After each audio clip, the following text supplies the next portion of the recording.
developing for decades. With wars in Georgia, Crimea, and Ukraine, it was because Russia aims to reconsolidate USSR power and not else. That is why when we withdrew troops, he started a cyber war and invaded Georgia, and when our deployment of troops peaked, we saw Putin back down.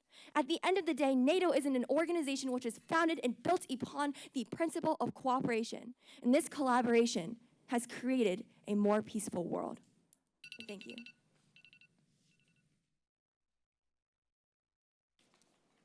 "90-second timeout. We will have a second negative speaker.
It's time.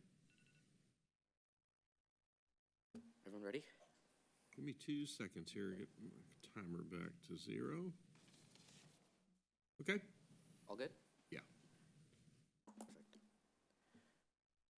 So I'm glad that Affirmative decided to take the strategy that basically any Affirmative team has taken so far, which is say, this debate is comparative, op provides no comparative, therefore we win. Because that kind of ignored the fact that our case was inherently comparative in nature. It ignored the fact that we gave you very clear guidelines on what we support in the counterfactual. It ignored the fact that we do think a world that is 1, more peaceful, 2, more flexible, 3, less bloated, and 4, far better at facilitating cooperation emerges in the comparative. It wasn't enough for them to beat a dead horse. They had to engage with our case. I'm going to summarize this debate then through 3 lenses.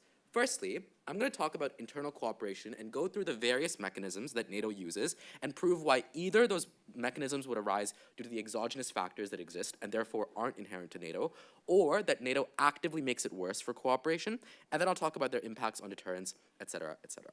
The first thing I want to talk about then is the veto. Their claim on the veto is that the veto has been good for NATO because it allows states to assert some level of dominance that they thought was good. The first thing I'll say is question this at face value. We thought this dominance was bad because we didn't think every state should have equal power. When Turkey constantly blocked the accession of Finland and Sweden when they were trying to get onto the state, when Luxembourg, Germany, and the US broadly don't agree with Eastern European missions that might be more costly because it doesn't matter to them because they're not right next to the conflict, they use this veto power in bad ways. Their response here is that, well, empirically speaking, Turkey has always made these concessions. Yes, but those concessions have come at massive cost to broad goals that were actively good. Turkey made concessions, but it was also then allowed to sell weapons to Syria. Turkey made concessions, but it was also then allowed to open banking accounts for Russia. It allows itself to buy guns from Russia as well. All things that NATO theoretically wants to prevent in its mandate, but ultimately it's forced to concede on their side because of the veto. But I want to take this one step further and prove why the veto actually entrenches power in the global elite in a way that other models don't. And the claim here is this, right? The veto sort of works, like the assumption that horse trading works under this assumption. It's basically that, like, if I can use my veto when I don't want something that I oppose going through, but then someone else can also use their veto to sort of oppose what I want going through. And that means that generally speaking, nothing gets done if we all use our vetoes. What that means is states have to make concessions, but notably the only states capable of making concessions are 1, states that don't care about the benefits that NATO gives it, like Turkey, and are therefore willing to block the court until the ball is in their court, or two, states like the USA that have so much power that unlike Portugal, unlike Estonia, unlike Poland, they can leverage all other states to play to their agenda. That's why NATO supported the invasion of Afghanistan, which was horrible, by the way. That's why NATO backed Article 5 in Iraq, which was also bad, by the way. That's why NATO makes concessions that are often not to the whims of others, and that's why it doesn't lead to international cooperation. The second thing they say is, well, cooperative deterrence lies at the heart of NATO, and that's a good thing. I want to point out, number one, that the reasons for why you get cooperative deterrence exist on both sides of the House, and therefore are not cater directly to NATO. Notably, Eastern European countries want defense. Broad Western actors post-World War II wanted to protect this, right? This is a debate that's happening right now, and right now Russia is not only in a uniquely weaker position, but also in a position where there could relatively be things like mutually assured destruction, which mean that it doesn't invade, right? Like the Cold War was a Cold War for a reason. I think what that means is, in instances where NATO didn't exist, the comparative that they so want to harp on, you can still get some level of regional defense. It is very plausible that military operations still happen. It is very plausible that military exercises still happen. And it's very plausible that the US still acts as a part of NATO. But we do avoid, in this comparative, a lot of the bad things that arise. Number one, the rigidity of never letting your members leave. They never reckon with the fact that the NATO has no exit clause. And that means that Turkey can screw over how many ever people it wants, and no one can do anything about it. That's what we avoid when we allow regional actors to consolidate on a flexible level, when we allow them to adapt to the times, which is something that they can't do. The second thing they say is, well, diplomacy and conflict mediation is better, but their examples don't work here, right? Turkey and Greece broadly aligned because Turkey had auxiliary incentives because its economic pressure from the EU was bad. That's why it came to the negotiating table. The way that Macedonia and Serbia resolved their conflict was horrible. They were asked to change their name. They were forced to make several concessions, and those concessions were made with the threat of an existential crisis towards Macedonia's trade, which would have existed regardless of NATO. So it was unclear what NATO was doing. Their third claim is on the economy. They say that directly facilitating economic growth occurs in member states. Number one, I think it's a lot more complex than that. It is because NATO exists that other economic states that aren't part of it suffer, right? They face more antagonism from Russia. They don't get the benefits of free trade. And broadly, you create an isolationary compound which doesn't allow other actors to break in. In a world where this didn't happen, you probably get more trade and more flexibility. That's why we negate. Okay. Concludes all of our four initial speeches. And now we will start with the first set of cross-examination. This will be between the teams. So captains, make sure everyone asks and everyone answers a question during this time period. We try to let this kind of flow, and so I don't want to interrupt that any more than I have to. So let's start with, how about the affirmative? A question for the negative? Fire away.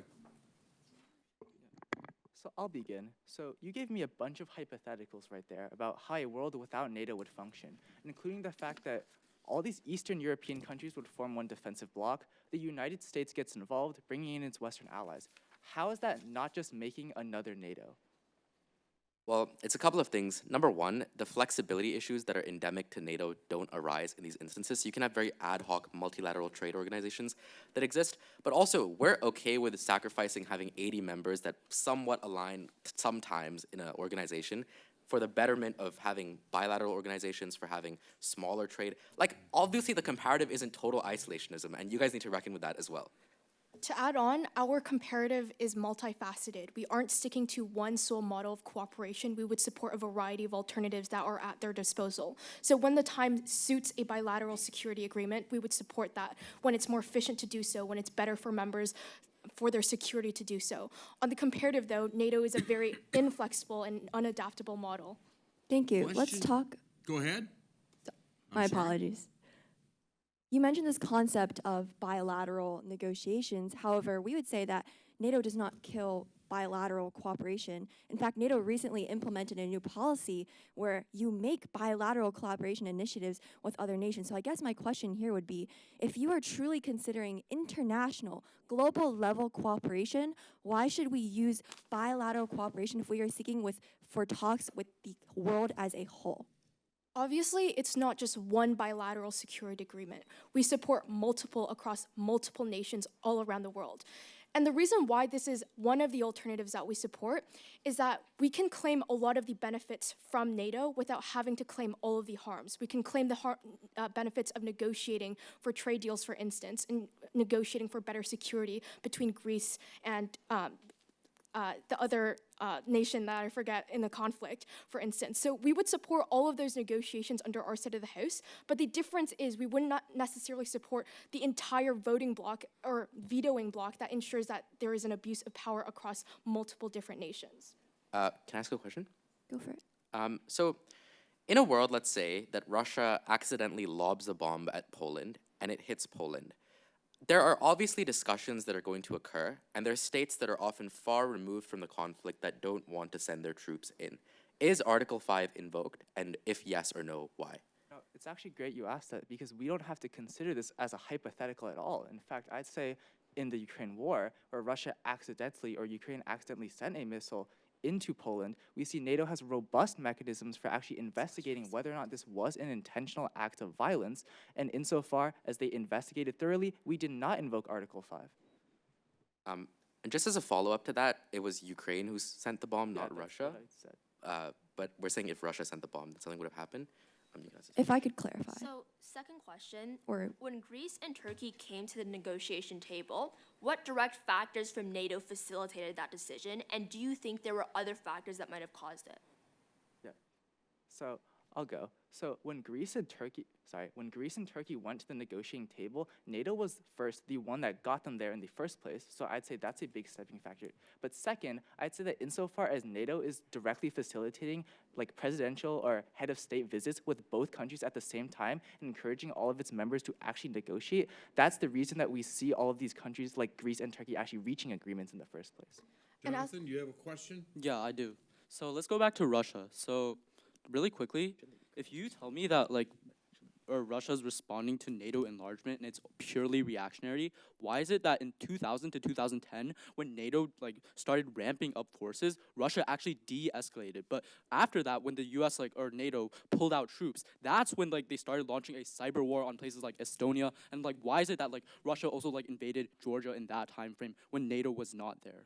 Sarah? We agree that the root cause of Russian aggression isn't solely NATO, but what NATO uniquely does is that it expedites Russian action. So sure, it plays a significant role, and what I mean by this is maybe Russia would have had incentives to invade Ukraine regardless of NATO, but Ukraine's repeated applications for NATO membership indicated towards Russia that if they waited to invade Ukraine, it might be too late or too difficult because Ukraine would solidly be under NATO and US protection. So even if Russian actions happen regardless, the existence of NATO uniquely expedites them and makes them happen earlier. However, you do agree that these incentives exist in either world, correct? Well, the other thing that you also ought to consider is, in a world absent of NATO, there's a lot of adaptive ways that Russia has sort of begun to encroach territory and advance its position. It's not just Ukraine, it's Georgia, it's Crimea, etc. And the capacity for NATO to respond to Russian aggression at large, absent of its member states, has been relatively marginal insofar as it only cares about its member states. And that's probably bad if you really care about international cooperation, right? Because, these states getting invaded isn't a good thing. Right, but if I could revisit the original question which I was asking you, I was simply trying to clarify if you agree that the incentives for Russia to invade exist in either world. No, we would not exist that it's entirely true because of this. In fact, in 2008 at the NATO summit in Bucharest, NATO issued a statement saying that Ukraine and Georgia would join NATO. So we would say that Russia probably perceives this as a threat, even if we abide by your timeline from your first However, speaker. 2008 was after one of the initial invasions, correct? No, it No, was in Georgia was after 2014. Georgia was However, after the prior summit. to that, Russia had already embarked on its revisionist policies and went in and started annexing and invading these areas, correct? No, Georgia was after the summit. Okay, The so invasion of Georgia occurred after. Go ahead. that's not true. NATO has not actually offered either of these countries membership. Second, Russia was already engaging in revisionist countries by putting down such things as the Chechen rebellion earlier. And third, I'd say that insofar as Russia and its revisionist policies have existed for a long time, and Putin always is going to want this popularity boost that comes from invasion, there are so many other reasons why you see countries actually like Russia invading its neighbors. And insofar as if there was no NATO, what you don't see is Russia just backing down and not invading its neighbors. I'd side, you see Russia without an opponent when it invades these relatively weaker Eastern European countries. Sarah, do you have a question for Jonathan? Yeah. What exactly are the reasons for why NATO membership uniquely helps smaller states achieve economic growth? So what parts of NATO's model contributed to that, and why is it just not exogenous factors? Right, so we tell you that regardless of these quote-unquote exogenous factors, we still have things like the quote-unquote NATO effect at play, where you see like in regions like Central Europe where NATO has gotten like very involved, their economic growth skyrocketed by 318%. So even if there are like some exogenous factors at play, that alone cannot explain for this massive increase in economic growth, which we would say is a result of the stability that NATO brings to these regions. Right, and to elaborate on the specific policies and structures of NATO which kind of facilitate this, the first is that when you're a small country and you don't have a lot of deterrence from your own military, being in this large military alliance gives you the stability so that investors feel comfortable investing in you. And this stability we've seen historically has been a prerequisite for this economic growth. But second is because when you join NATO as a member, you are forced to pursue policies of market liberalization and free trade, and empirically these policies have been very effective for economic growth, regardless of the size of the country. Jonathan, do you have a question for Kaylee? Yeah, so let's talk about, let's go back to the 2% spending rule. So why is this an issue if the 2% guideline is actually like referring to domestic military spending, not NATO contributions? We would say it deters, it has an ineffective deterrent when Russia or other aggressors recognizes that this isn't a cohesive organization.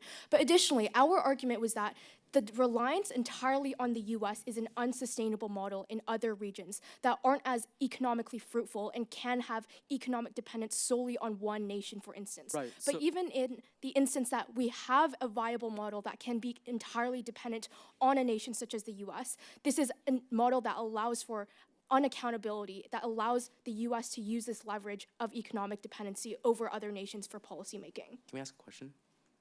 Sure. Because you just asked.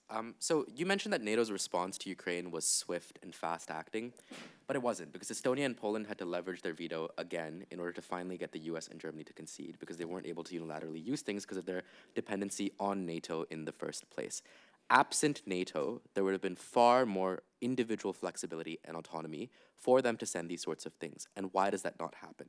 Yeah, so we can see why this doesn't happen, because very smart people that work in international organizations have actually seen that NATO coordinates efforts to actually result in more aid than countries would have been able to give individually. And I'll give you an example. So when you see countries like Germany very hesitant to send over Leopard 2 vehicles because they're scared about the potential escalation that could happen, and you see NATO facilitating other countries like Britain to step up in the first place, lead by sending some Challenger vehicles of their own, and that allows for more aid to flow overall to Ukraine, that's a very specific example, but just one of many, of how NATO is leading to more aid overall, not less. Now, can I take a question?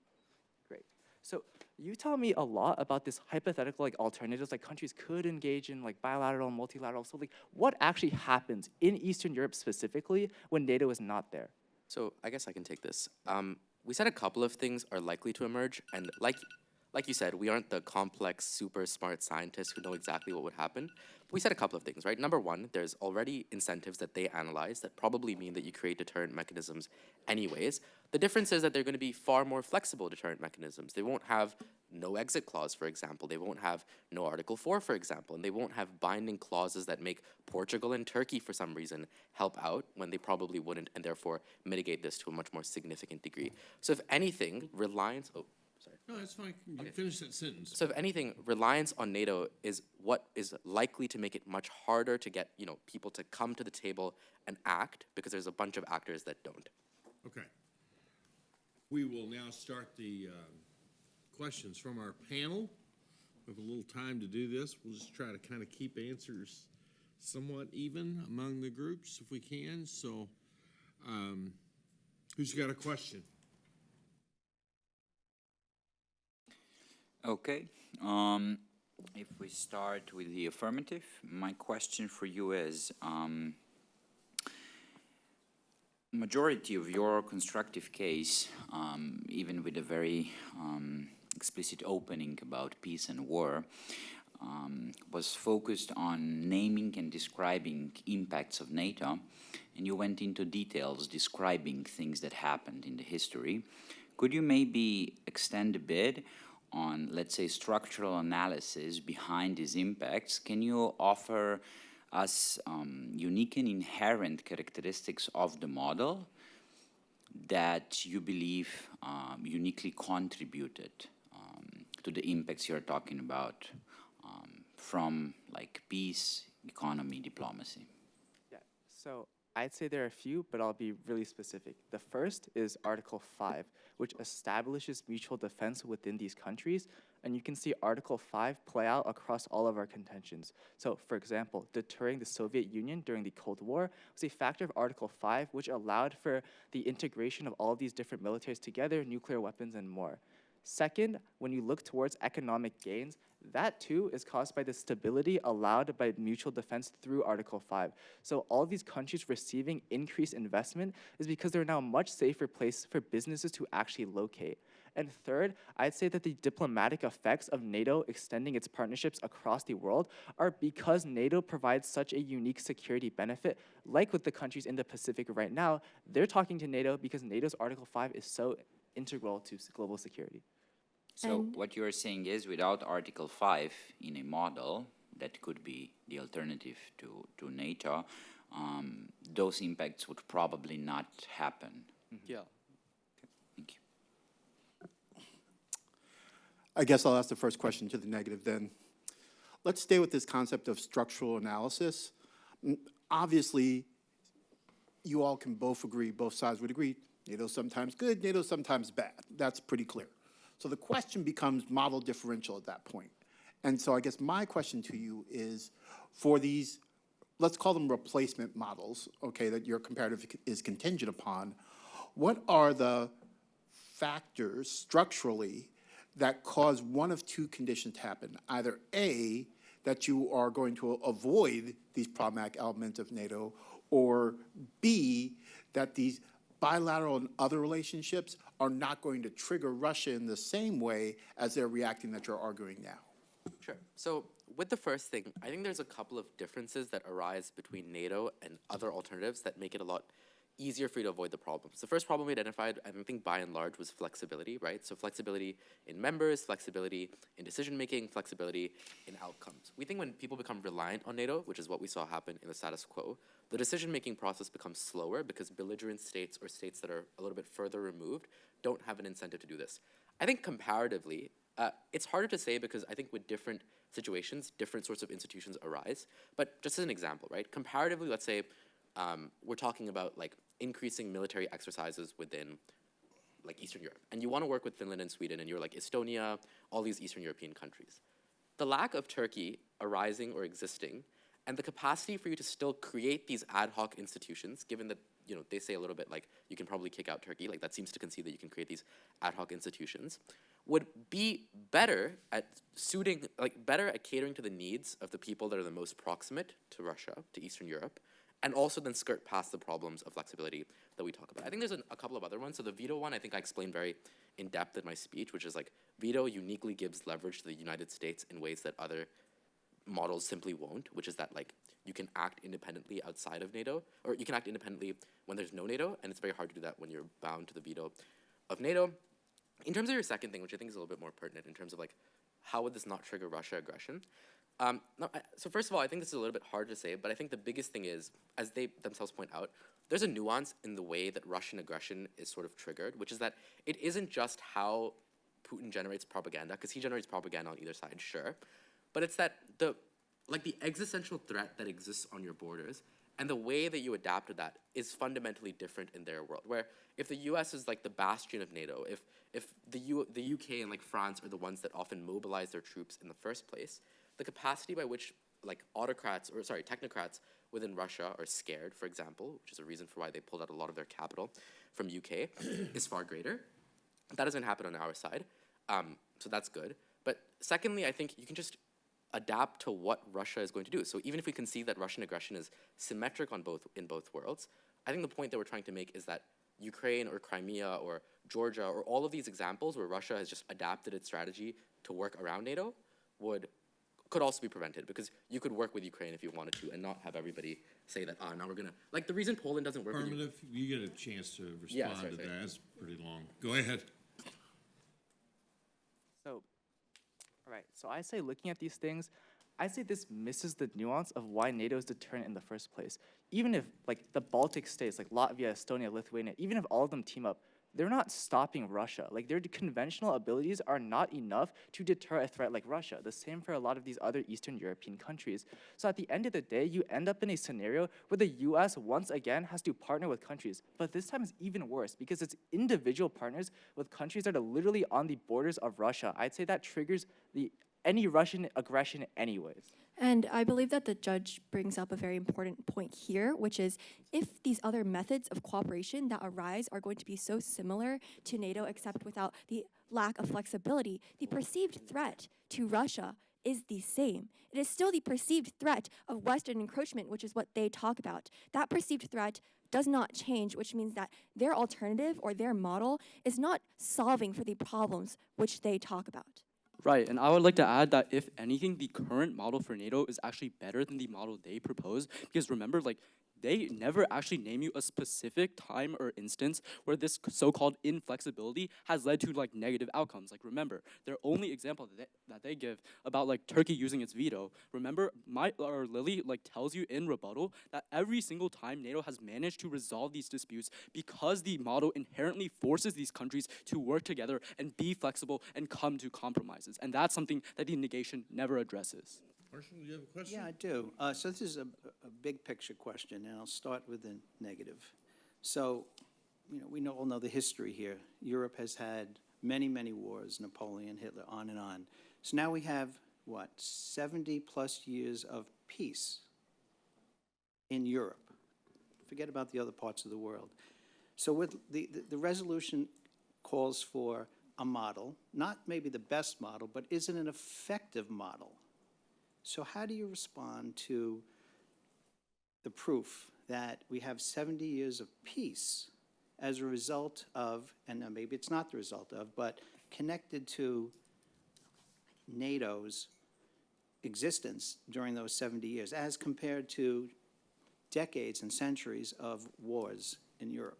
Kaylee or Sarah? Yeah, that's a great question.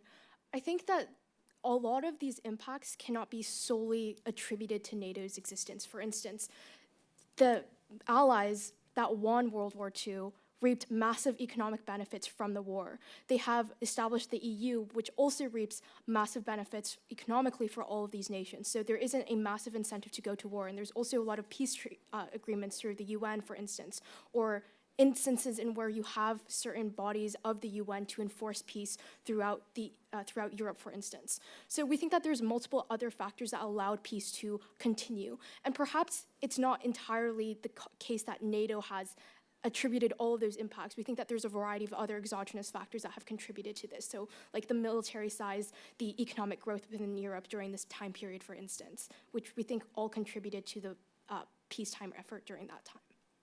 What does the affirmative say? I agree that there are lots of factors in this world, but when analyzing cause and effect, it's important to look at the specific examples which are given. So I'd like to interact with one of the specific examples which the negation provides, which is the EU. NATO was established 50 years before the EU. So even if the EU is attributable to some of the peace, what about those 50 years before the EU was established? Clearly, NATO still played an integral role in providing for the fact that for 70 years, not a single NATO country has been attacked after thousands of years of unrelenting war in the decades before. Can I Sure. follow up? So that makes a lot of sense, but here's something I think I want to latch on to. There's the argument that Russia, right, was provoked by NATO because of the expansionism of NATO. So is that a counterproductive feature of the model of NATO, that it fosters or engenders one way or another this notion of expansion that is counterproductive? Right, so there's two things to remember here. First is that NATO was not the cause of Russian expansionism. Like Putin had long been trying to entrench these Soviet satellite states with his influence way before NATO was established. NATO was established as a method to counter the spread of communism. And secondly, the second thing to remember is that historically, when you just look at the facts and look at the bigger picture, when NATO has increased their deployments and increased their troops in the region, Russia has winded down their aggression. And the reason is because they fear or NATO is deterring their aggression. So to add something on, basically the overall narrative for this argument is that since it is the case, or since we propose that it is the case, that Russian aggression will exist regardless, and that Russia is intrinsically motivated for their revisionist policies, it is better to have NATO as this buffer and this deterrent than without. Sarah, we need to hear from you.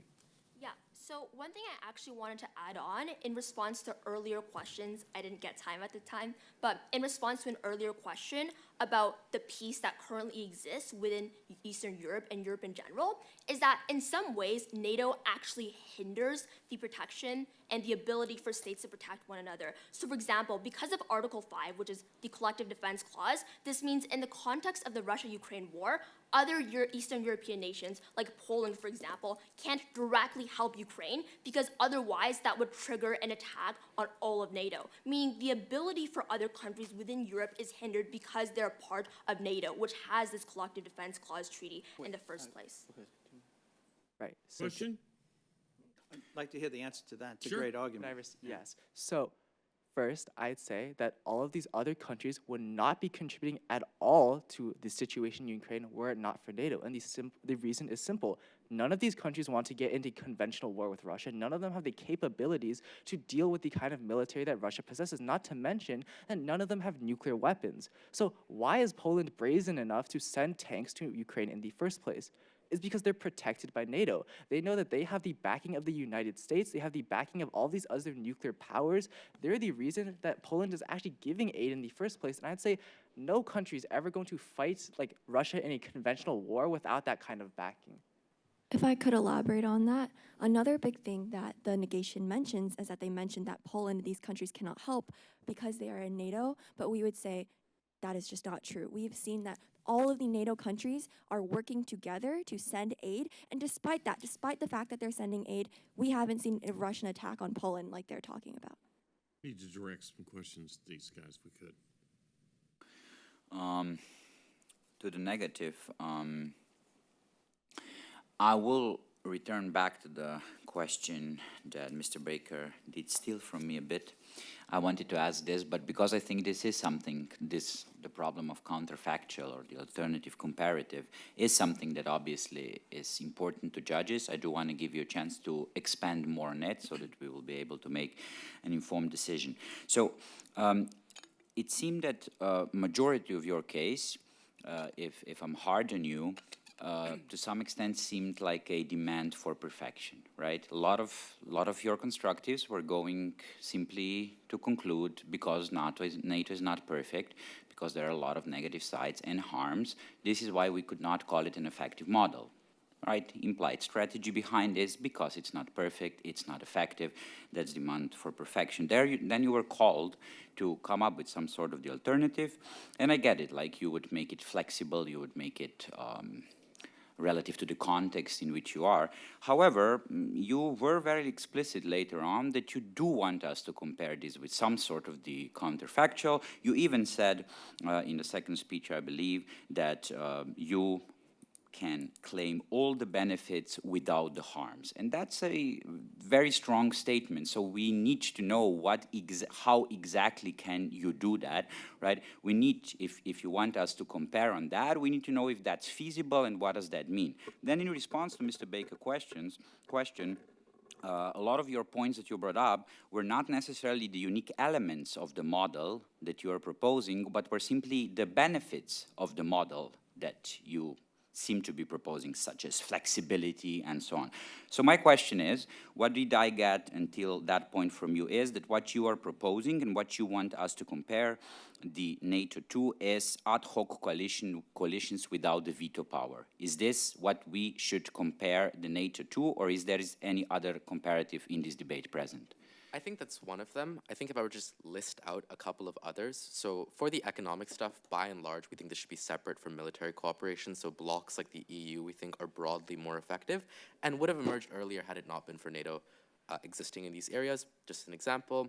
I think another thing is like regionalizing certain conflicts or certain mediations in terms of, like, for example, Turkey, or things that are more separated from the main mandate of NATO, like protecting against Eastern Europe, should have their own autonomy and flexibility in terms of having their own regional blocs, having their own bilateral negotiations, etc.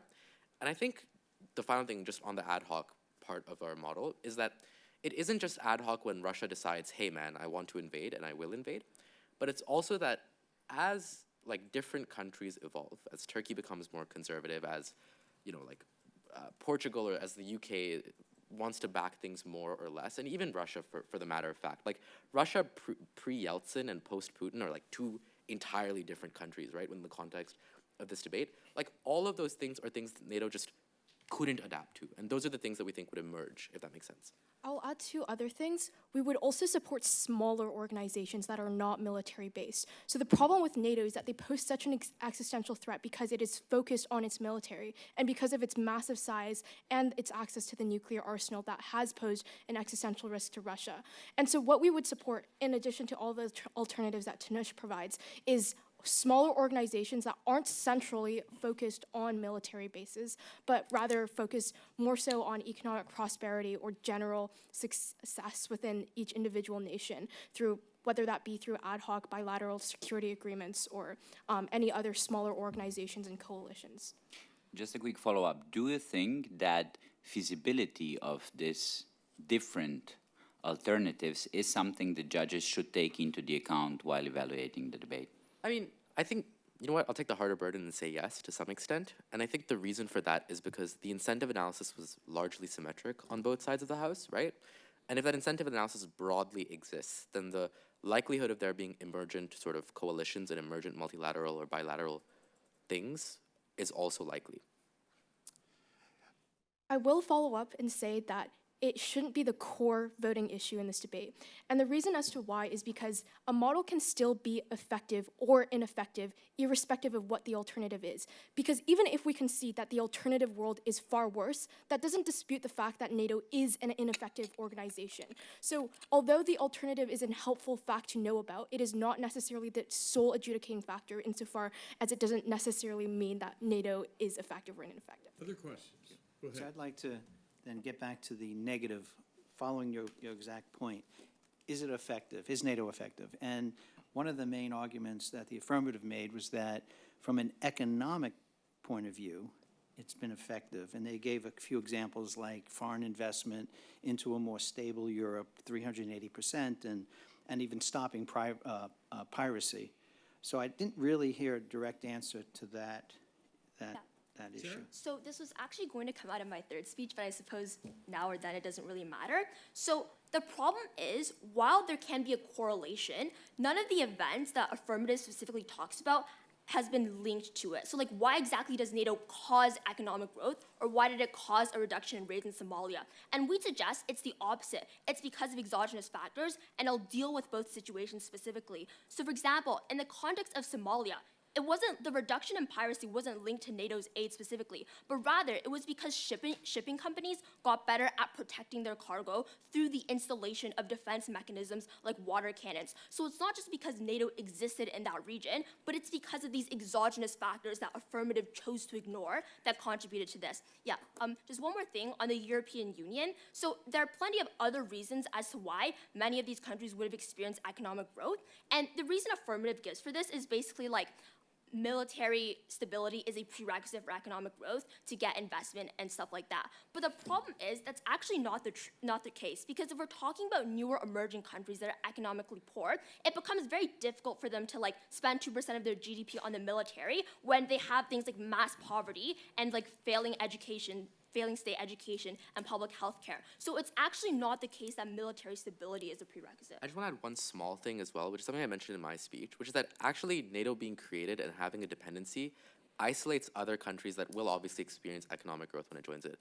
And what I'm trying to say is it's self-fulfilling prophecy, right? It's that the fact that NATO exists, that ostracizes other countries from military trade, from broad trade deals because, you know, like Article 5 exists and I can't trade with you unless everybody else is as well, and stuff like that, that generally means that, yes, you will see economic growth when countries join NATO because there's a lot more leniency and capacity to engage in trade, but that was also because NATO existed in the first place. So it's like tautological. Questions? Yeah, I'd like to follow up on that. So, international cooperation is part of the resolution, right? So you have the members of NATO. That includes the Allies and the Axis powers from World War II, right? You have Italy and Germany who were against the other countries that we all know. So it's a question really for negative again, sorry about that. Does NATO itself produce international cooperation among its members, since we've not had a war amongst the members of NATO, as in a model for the rest of the world? Yes, we say in our first argument, there are many reasons as to why the inherent structure of NATO makes it so that there aren't many opportunities to cooperate within that institution. So for instance, when you have a lot of vetoes, when people are inevitably going to have disagreements over certain policies, that creates gridlock. And when people are immensely passionate about a certain issue and that gridlock continues, that's a point at which people aren't able to necessarily continue on with certain policies. But obviously there's a nuance. So some policies are subject to gridlock for those that are really, really important to certain nations. But other policies are also likely to be used by the US, for instance, to abuse their certain powers, but yeah. Also, just one small thing to add is just like, just because something was effective post-World War II doesn't mean it's effective now. Like I said, Russia's a fundamentally different state post-2002, post-Vladimir Putin. The world is a fundamentally different place. The organization members are fundamentally different actors. And that means that, yeah, it was maybe able to ensure relative peace and stability post-Cold War, post the development of nuclear weapons, but after the collapse of the Soviet Union, after Russia was much weaker, there was a lot of economic factors. We think past that point, it sort of served its purpose. And a lot of the rigidity is because it was old like that. That's great. I'm just trying to keep the time even. You have something to add? Who do we need to hear from? Jonathan, do you have something to add to this? Yeah, so something I would like to add is that the negation brings up like the fact that, oh, NATO's ostracizing these other countries a lot. But we would argue the contrary. Like, for example, they bring up stuff about like the economy, but we would say there's literally no example of like NATO using Article 5 and like basically blocking off trade with like China, for example. There's lots of NATO members that still do trade with China, and we still see countries cooperating. So like these two things are not mutually exclusive, but they try to paint it as like mutually exclusive things. And that's like one misunderstanding I'd like to clear up. A few minutes left. Questions? Alexander, I want you to deal with the question. I'm going to be nice to give you two different ways of answering it. Either one is acceptable. First, Kaylee just told me 2 minutes ago that apparently, even if they don't win their alternative model, that doesn't matter. That they could probably win without that. My guess is you're probably going to say that that's not true. So you can tell me why on that. Here's the second one, which I would really, really appreciate. That neither side has told us what the threshold is for effective. We have understandings of that term. Both sides have talked about it, but if it's a notion of comparing a system that exists with some flaws and some benefits versus a system that doesn't exist yet because we're comparing the notions of those, what would you like us as judges to use as the system for evaluating the threshold for what is effective? So I'd say for a model to be effective, it would need to accomplish its goals cooperatively.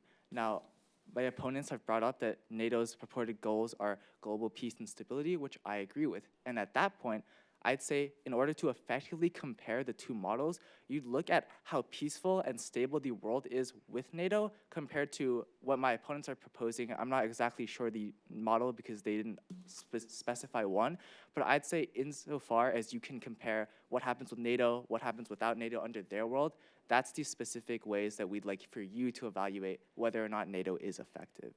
So essentially the comparative. So following on that, how much peace is there today?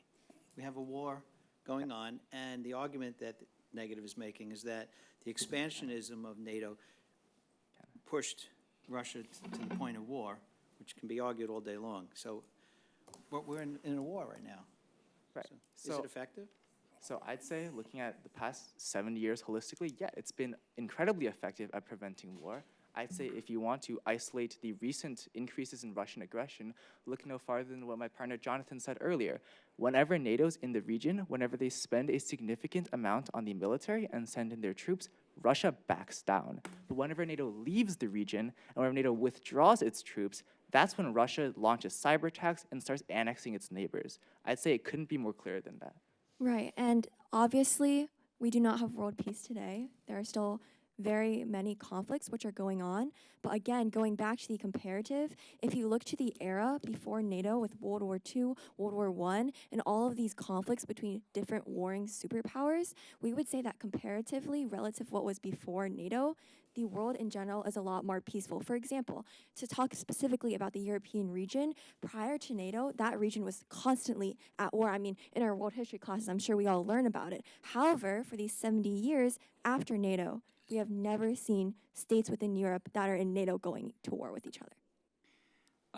If I may follow up, you offered a very mechanistic understanding of or definition of the weighing matrix that Mr. Baker was asking for. You said achieving goals cooperatively, right? My question is, do you believe that possible collateral damage or the price that you might pay for achieving goals cooperatively, internally or externally, also comes into the play? I'm asking this question also to give you a chance to expand on some other examples, because it seems that we were now very focused on the problem of the counterfactual and on the Russia example, right? But the negative, speaking about the harms or failures of NATO and NATO's interventions, also brought up some other examples. For example, Afghanistan. So my question is, what's your response to something that until now in the debate seemed to be accepted as a failure, collateral damage that seems to be quite big in terms of effectiveness of the model? Okay, I can take this one. So talking about NATO's intervention specifically, and I'll start with Afghanistan, the way that we should look at it is not that NATO is perfect, because no organization is, it's whether or not NATO effectively tried to accomplish its goals and whether that was on net beneficial. So I agree, when you look at Afghanistan today, it's disheartening to see the state of the country that it's still in 20 years later. But in order to recognize, we should recognize how NATO has effectively actually accomplished some of its goals, increasing things like human rights inside of the country, increasing free elections, increasing women's rights in the country while they were there. It's not that NATO absolutely failed to accomplish its goals, it's just that this intervention was unsustainable, requiring NATO to pull out eventually. So if I could elaborate a little bit on that. Real quick. Oh, Real thank you. The reason why we propose this kind of viewing of whether the world is better without NATO as the model to analyze this round is because when we are considering the myriad of other alternatives and hypotheticals which the negation is bringing up, it gives us a lot to consider, and we don't even know if these are feasible, if they would happen, which is why when evaluating the effectiveness, it is a much easier way to evaluate it to see if NATO has made the world a better place. Thank you. One more. I would love to, yeah. So there was the argument made about the veto power and how the veto power is actually a weakness of NATO because it's used as a cudgel, or, a tool to exact concessions for the benefit of the party that's trying to use, exercise veto. What's the answer to that?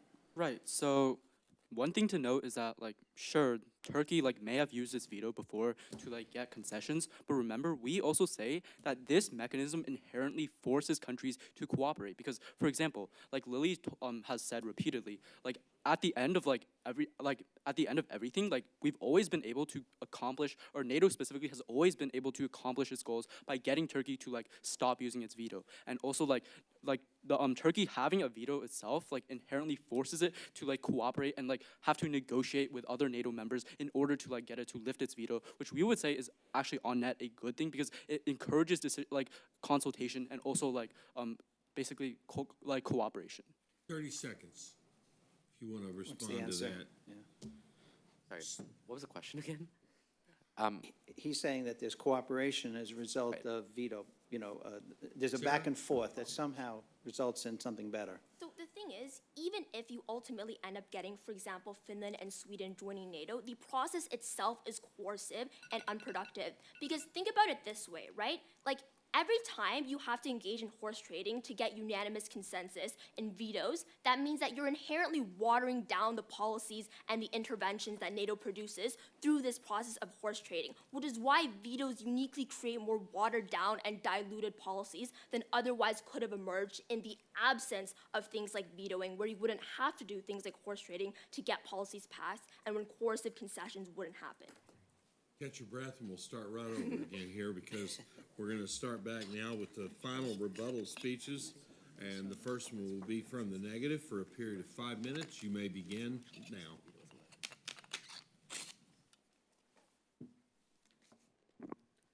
At the top of my speech, I'd like to flag that I will engage with the comparative, but I want to make it very clear why even taking affirmative at their absolute best, even if the counterfactual isn't particularly good, it still does not mean that the model of NATO is something that is effective. Being marginally better than something else does not pass the sufficient threshold for proving effectiveness. And I'm going to give two very simple analogies that I think solidify this illustration. So for example, maybe the first iPhone that was ever created still functions better than a BlackBerry phone from the early 2000s, but just because it is effective, it doesn't make the model of that phone good or effective in and of itself. And in the context of like countries, for example, and their models, let's think about it this way. For example, China's model of government is probably considered, or most people consider it to be more effective or better than North Korea's model of government. But that does not mean that China's model of government in and of itself is something that is good, something that can be replicated, and something that is better or patches that sufficient threshold. So I think that's what adjudicators need to keep in mind when evaluating this debate. It's not about whether or not something is marginally better, but it's about like, does it meet that threshold? And because proposition has been so focused on pushing us on that comparative, they never actually gave the analysis for why NATO does meet that threshold, and I think that was probably their biggest mistake. That being said, what exactly is our stance, just even taking, like, let's engage with the comparative? What we oppose is the veto element of NATO. It is plausible that organizations can exist that don't have the vetoing element. I don't think anyone disputes that.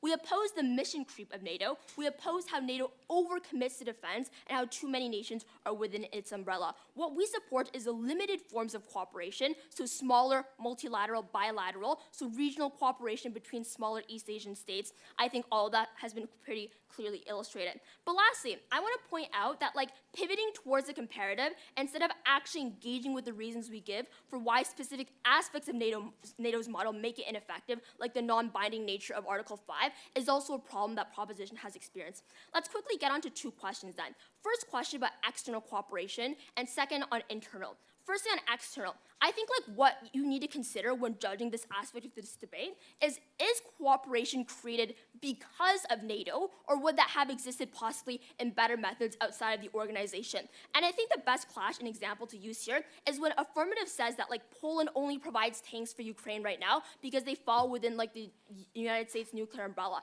But there are very strong external incentives for countries like Poland to provide aid to Ukraine in the absence of NATO. For example, Russia is an existential crisis to the rest of the world, spreading political ideologies that, are inherently antithetical to theirs. Other countries have to deal with the threat of Russia turning towards their countries after, so nations like Finland and Sweden that also border Russia. They have to deal with an influx of immigrants and the general global food crisis due to a lack of wheat production. All of these things imply that it is because of exogenous factors that these countries and nations have the incentives to provide aid that would exist regardless of the existence of NATO, and affirmative has never engaged with that. Now let's deal a bit with Article 5. We told you from first, which was ignored, that CSTO, a model in the Middle East that functionally has the same model as NATO, has a collective defense article, has an Article 4 and 5, but when Armenia called for help from member states in the organization, none of its allies actually helped. And the problem here that we told you from first that was never engaged with was that there's no binding clause of accountability that ensures members will actually help when an attack occurs. And we told you this was especially problematic when NATO's entire defense model functionally depends on one country, the United States, and their aid is speculative, with changing administrations with differing views to international relations that drastically affects whether or not the United States would actually provide that support and mitigates the efficacy that the deterrence of Article 5 actually has. But now let's deal a bit with the second theme about cooperation within NATO. I think there's two important things to observe when judging this. Firstly is NATO actually adaptive? Because Tanush correctly points out that just because NATO was effective in the immediate aftermath of the Cold War does not mean it is effective today and will continue to be effective. So when belligerent states emerge within NATO, there is no exit clause within NATO. So for example, with the increased democratic backsliding of Turkey that affirmative broadly ignored, there is no exit clause when Turkey does become inherently authoritarian in nature. So because states have no real vehicle to voice their displeasure with Turkey's democratic backsliding, the only other way that they can do this is to cut funding from the organization when Prop wants to focus on direct funding contributions to NATO. Because if you think the organization is ineffective and you can't actually remove Turkey from the organization, countries begin to give less funding towards the organization. And this creates a negative feedback cycle where Turkey is less beholden to the organization's whims because it receives less benefits from it, and countries cut further funding. So because we think this is the best model to evaluate it, NATO is coercive and not cooperative. We are so proud to oppose. Affirmative rebuttal, 5 minutes. Okay. Negation asks a critical question. What makes NATO effective? Well, if 70 years of peace in Europe, unprecedented global cooperation, increases in economies across Europe across the board doesn't make NATO effective, I don't know what does. Now, looking at my opponent's arguments, you can group all of them into nitpicks of NATO's model. Notice that my opponents are never able to settle on a single alternative to NATO's model. They say it could be multilateral, it could be bilateral, it has no veto power, we're sure on that, but there's no one model that they actually propose that's going to fix these problems. That's critical because they can't just claim all the benefits of 10 different models, but not agree to the downsides of any one of them. In fact, how is a bilateral alliance among countries in Eastern Europe going to solve for the threat of Russia? How is any alliance focused specifically on economics going to be able to address the economic security of not being invaded by your neighbors? NATO is the only model that actually addresses all aspects of this. They say we don't engage with their specific nitpicks, so let's go look at them. One by one, I'll start off with the veto power. My opponents claim that veto is terrible because it allows countries to hold up the process. Well, I'd say this is pretty unfair. It's unfair to say that the US Congress is terrible because, oh man, a bill has to go through the House, has to go through the Senate, and has to get approved by the president. That's a lot of steps that hold up bills. But the fact is, this is vital for cooperation. Let's look at the alternative. The alternative is that you have an alliance without the veto power. What does that mean? That means that countries can be forced into actions that they don't agree with. How are you going to force a country to perform an action that they don't want to do aside from using the military? This is a terrible model for international cooperation. Let's look how NATO does it. When countries have disagreements in NATO, they talk things out. They send the heads of state to other countries to actually discuss and overcome those issues, which is why you see Turkey always agreeing with NATO in the end. It's because we effectively resolve those issues. Then, moving on to the key parts of our case that my opponents never address. First, you cannot have economic or any other individual kind of alliances solve for the economic impacts of NATO the way we do. This is crucial for 3 reasons. First, you can't have states have an economic security guarantee without a strong military deterrent like NATO provides. Second, NATO's robust mechanisms, none of which my opponents talk about, like the Committee on Economic Security and Development, increase member states' abilities to actually get to that economic development in the first place. And third, NATO only works because it's so renowned internationally. You're never seeing any bilateral treaties going to achieve the same effect as NATO. And what have we seen? We've seen a 300% increase in investment in Central Europe. We've seen global trade kept safe, as 80% of global shipping rates are now safe from Somalian attacks, which I remind my opponents who said that this would have happened anyway is completely not true. The year that NATO went in is the year that attacks went from 250 to 0. I'd say if that's not causation, nothing else would be. But then, even if you don't buy that, let's talk about Russia. My opponents have made a big deal all throughout the debate about how increasing NATO's involvement increases Russia, that angers Russia, that leads to all of these terrible impacts. But none of that is historically true. When NATO has built up its forces in Eastern Europe, we see Russia back down. The reason we see them back down is because of NATO's Article 5, which says that an attack on one is an attack on all. Notice how my opponents, through all of their speeches, never name Article 5 as a key factor of any of their proposed alliance systems. Why does that mean it's ineffective? well, that means that not only are states not legally obligated to actually follow the rules, there's even no agreement for them to follow each other's rules in the first place about defending against Russia. That means in their world, you never see any of these countries be able to stand up to Russia because there is no threat, there is no deterrent. None of them are going to be able to do anything because there's no Article 5. My opponents say Article 5 is ineffective. Just look to this other organization where their Article 5 didn't work. I say to properly evaluate a model, you have to assume that they actually follow the model. You can't just say that you have all of these rules with other countries adopt, but then they never actually follow any of those rules. It does not make sense to evaluate NATO's model if you just assume that none of the actors in NATO are actually going to follow that model. Insofar as that's true, let's look to the comparative. You have no idea what happens in Eastern Europe once you actually engage with their model. What happens? Bilateral, multilateral, nobody knows, except the professors who actually study this and have a definitive conclusion. Without NATO, the Cold War would have gone hot decades ago. We would have never seen the amount of peace that we see now. We would have never seen the economic freedoms that we see now. Whether it's the economy, whether it's the military, whether it's diplomacy across the world, it's clear that NATO is an effective model for international cooperation. Thank you, everyone.